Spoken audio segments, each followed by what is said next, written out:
कि जब शिव जी की फोटो लगा सकते हैं तो कोई बताता है कि शिवलिंग पूजा घर में रख सकते, कोई बताता है कि नहीं रख सकते, ऐसा क्यों? आप सभी चैनल को सब्सक्राइब कर लीजिएगा। जो भी यूट्यूब पर देख रहे हैं चैनल को सब्सक्राइब कर लीजिए और शेयर कीजिएगा।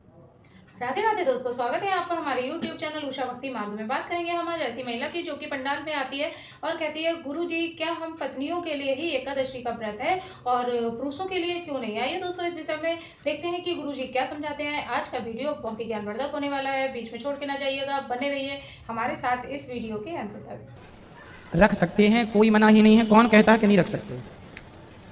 दूसरा सवाल, पत्नियों के लिए उपवास बनाया है, पतियों के लिए क्यों नहीं? हैं, करते नहीं पति आलसी।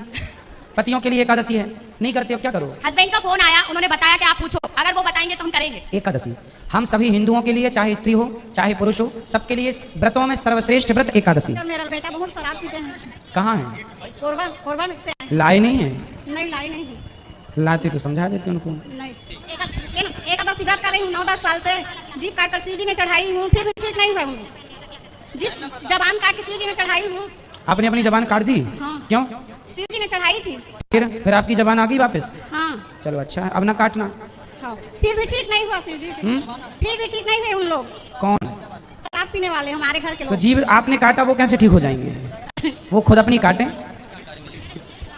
गुरुजी खुश रहिए। गुरुजी ने मेरी शादी को 11 साल हो गए और मेरी पत्नी भी आई हुई है, मेरी माता जी भी आई हुई है, हम लोग कानपुर से आए हुए हैं। तो गुरुजी है क्या कि मेरी पत्नी ना या तो मुझे समझ नहीं पाती है, मतलब अपशब्दों का प्रयोग करना और विचलित रहना, मतलब मुझसे जितने एफर्ट हो सकते हैं ना, पूजा पाठ की किताबें कूड़ेदान में डाल देना, और समझ नहीं आता मैं ऐसा क्या करूँ कि वो थोड़ा सा सामान्य स्थिति में आ जाए। बात कराइए मेरी आपकी पत्नी। जी जी, एक सेकंड। हाँ, मानसिक स्थिति वैसे ठीक है, कभी कभी ऐसा करने लगते हैं। कौन? हम तो क्यों ऐसा करते हैं? अपने पति को क्यों परेशान करते हैं? नहीं, परेशान करने के लिए नहीं करते हैं।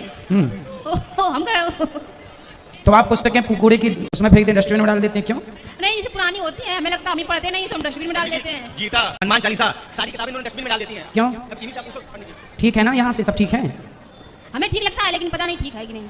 हम आप शब्दों का प्रयोग करती हैं तो आप क्यों अपने पति के लिए आप शब्दों का प्रयोग करते हैं? देखो, कथाएं सुनते हैं आप? कथा सुनते हैं। सर पंडित जी, ये पूजन खूब मतलब कान में लीड लगा के खूब भगवान के भजन सुनती हैं, और शाम को जब हम आते हैं तो हमको खूब अपशब्दों का प्रयोग। चलो भगवान से प्रार्थना करो, इनकी बुद्धि ठीक हो, सद्बुद्धि दें भगवान। सबसे पहले इस धरती पे जन्म मनु और शत्रुपा का हुआ था। बिल्कुल। तो उनके जो 5 बच्चे हैं, आहुति, देवहूति, प्रसूति, प्रियाव्रत और उत्तानपाद, तो उनकी शादी किससे हुई? आकुति का विवाह रुचि प्रजापति से हुआ। ये कहाँ से आए? ये ब्रह्मा जी से प्रकट हुए। अच्छा, और दूसरे? देवहूति का विवाह कर्दम जी से, ये भी ब्रह्मा जी से, ब्रह्मा जी ने प्रकट किया। प्रसूति का विवाह दक्ष प्रजापति से हुआ, ये भी ब्रह्मा जी के पुत्र हैं। तो ब्रह्मा जी से फिर जो कर्दम जी की बेटी 9 है ना, देवहूति, अनुसुईया इत्यादि, उनका भी विवाह ब्रह्मा जी के पुत्रों से हुआ। 9। अभी सृष्टि शुरू थी ना, तो सृष्टि के लिए वेश तो चाहिए कुछ ना कुछ, तो ब्रह्मा जी ने पूरा सपोर्ट किया। फिर इसके बाद फिर उनकी संतानें होती गई, उन्हीं ऋषियों की संतान, जिनने अत्रि की संतान, उनका अत्रि गोत्र हो गया। जो भारद्वाज की संतान, उनका भारद्वाज गोत्र हो गया। तो आज हमारे सनातन धर्म में हमारा कोई ना कोई गोत्र है। तो और प्रियाव्रत की शादी किससे हुई? प्रियव्रत जी का जो विवाह था वो सुनीति और सुरुचि से हुआ। फिर उनके ध्रुव हुए और फिर ध्रुव का वंश चला। और सुनीति, सुरुचि ये किसकी पुत्रियां हैं? नहीं, सुनीति और सुरुचि उत्तानपाद की पत्नियां हैं। उत्तानपाद की पत्नी है सुनीति और सुरुचि। पुत्री किसकी है? उस समय तक जो था ना, वो सब ब्रह्मा जी से सृष्टि क्रम चल रहा था, ये सब ब्रह्मा जी चला रहे थे। ब्रह्मा जी को आगे बढ़ाना था ना अपना वंश। ब्रह्मा जी बड़े खुश होते हैं जब वंश बढ़ता है, तो ये सब ब्रह्मा जी अपने एक अलग सागर संसार बना रहे थे। और वो एक राजा की बेटियां हैं, उस समय ब्रह्मा जी की माया से ये सब प्रकट हो गई और फिर यहाँ व्यवस्थित हो गई, फिर क्रम से संसार चला। तो सपोर्ट के लिए, जैसे हम लोग कोई भी काम करते हैं, तो जैसे कि हमें कोई गणित का सवाल हल करना है, तो हम क्या कहते हैं? माना कि 10 हैं, माना कि 10 रुपए हैं, है नहीं, माना कि 10 रुपए हैं, 10 रुपए से हमने 7 रुपए खर्च कर लिए, अब बताओ कितना बचा?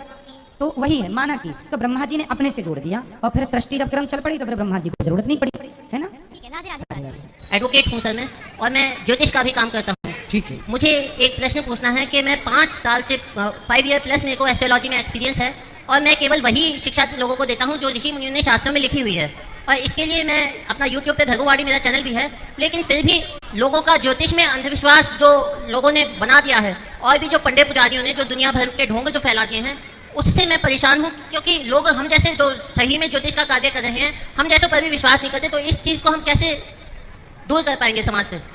आप अच्छा करने शुरू कर दीजिए, लोगों का विश्वास बढ़ेगा। जब आप अच्छा करें, सही तरीके से करेंगे। क्या नाम है आपका? अतुल जोशी। तो आप सही ढंग से, आपने कहाँ शिक्षा प्राप्त की है ज्योतिष की? मैंने अखिल भारतीय ज्योतिष संस्था संघ नोएडा, जो अखिल भारतीय ज्योतिष संस्था संघ है, इसकी नोएडा वाली ब्रांच से मैंने ज्योतिष भूषण की उपाधि प्राप्त की है। अच्छा। एक प्रश्न मेरा और है, जैसे मैंने अभी अंधविश्वास की बात की कि समाज में इतना अंधविश्वास व्याप्त है, तो अभी मेरी 2 दिन पहले किसी से बात हो रही थी, वो सज्जन जो है कुरुक्षेत्र से हैं। तो कुरुक्षेत्र में एक स्थान है जो है ज्योतिसर। वो ज्योतिसर स्थान पे भगवान श्री कृष्ण ने अर्जुन को गीता सुनाई, ऐसा कहते हैं। लेकिन श्रीमद् भगवत गीता में लिखा है कि अर्जुन भगवान को कहते हैं कि हे कृष्ण, मेरा रथ दोनों सेनाओं के बीच में ले जाओ। बिल्कुल। तो जब गीता का उपदेश कौरवों और पांडवों की सेना के बीच में हुआ, तो फिर ज्योतिसर स्थान पर जो विशाल बरगद का पेड़ है, वो विशाल बरगद का पेड़ युद्ध भूमि में कैसे आया? ये क्या अंधविश्वास है या विश्वास है? भाई युद्ध भूमि थी, लेकिन युद्ध भूमि वीरान नहीं थी, वहाँ पेड़ पौधे थे। भाई छांव की जरूरत तो सबको पड़ती है ना, तो बड़े बड़े वृक्ष इसलिए थे कि थोड़ा सेना रेस्ट कर सके, इसलिए वहाँ पेड़ की छांव में खड़े होकर भगवान ने शांति से गीता का उपदेश दिया। तो वृक्ष तो थे ना, वृक्ष कैसे समूल नष्ट हो जाएगा, इसलिए वृक्ष। तो देखा दोस्तों, आज का वीडियो आपने पूरा देखा और सुना। जैसे कि उस महिला ने कहा कि हम स्त्रियों के लिए ही एकादशी का व्रत क्यों है, पुरुषों के लिए क्यों नहीं। इस पर गुरुजी ने यही समझाया कि जो है पूजा व्रत जो है सबके लिए होता है, पुरुषों के लिए भी होता है, लेकिन अगर पुरुष ना करे तो कुछ कहा नहीं जा सकता। लेकिन कहते हैं कि जब हम मानव शरीर को लेके आए हैं तो हम सबको भगवान का ध्यान चिंतन करना चाहिए, क्योंकि हम सभी भगवान के ही दिए हुए जो है इंसान है। तो हम सभी इंसानों को भगवान का स्मरण करना चाहिए, चिंतन करना चाहिए, और बस जो भी है अपने कर्म पर निर्भर रहना चाहिए। आपका अच्छा कर्म होगा, अच्छा फल मिलेगा, और बस भगवान को ध्यान रखते हुए अपना कर्म करते रहना चाहिए, आगे बढ़ते रहना चाहिए। तो दोस्तों बस यही है कि आप जो है सबको अच्छी बातें करनी चाहिए। दोस्तों आज की वीडियो से आपको जो भी ज्ञान प्राप्त हुआ हो, आप हमें कमेंट बॉक्स में कमेंट करके बता सकते हैं। और हाँ, अगर अभी तक आपने हमारे चैनल को सब्सक्राइब नहीं किया है तो आप हमारे चैनल को सब्सक्राइब कर लें, हमारी वीडियो को ज़्यादा से ज़्यादा लाइक व शेयर करें, कमेंट बॉक्स में राधे राधे लिखना ना भूलें। मिलेंगे किसी ऐसी ही अन्य वीडियो के साथ, ज्ञानवर्धक वीडियो के साथ, तब तक के लिए राधे राधे।